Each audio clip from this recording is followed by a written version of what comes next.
Before the roads were carved into the earth. Before iron teeth bit into living wood.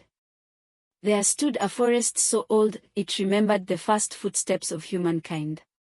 This was Mau Forest. At its edge lived a quiet boy named Kito.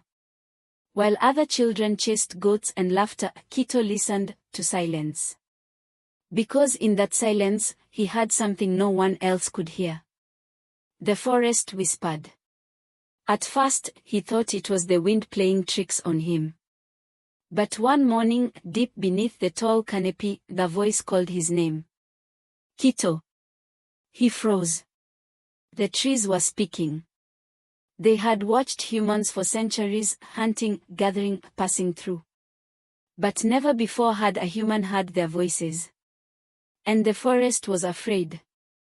Danger comes, the trees warned. Men with teeth of iron. They will cut us. Burn us. Silence us. Kito ran back to the village with a pounding heart and breathless words. But the elders laughed. Trees do not speak, they said. And just like that, Kito stood alone between two worlds. The world of people, and the world of the living forest. Days later, the warning came true. Men arrived with axes, saws, and red paint. They marked the trees like victims chosen for sacrifice. The air filled with the scream of chainsaws and the crash of ancient giants falling to the ground. And through the noise, Kito heard the trees crying out to him. Kito. That night, as rain poured from the sky like tears, Kito returned to the ruined clearing. The forest's voice was weak now, fading. Plant the seed, it whispered. A small, glowing seed fell into his hand. He did not hesitate.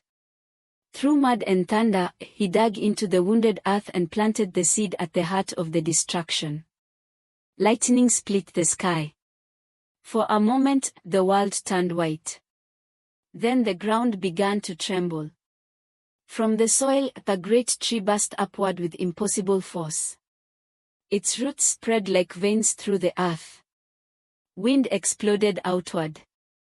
Leaves swirled like a storm of green. The loggers fled in terror, dropping their tools as if chased by spirits.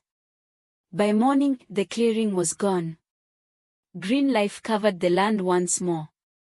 Birds returned. Insects hummed. The forest breathed again. And the trees spoke one last time.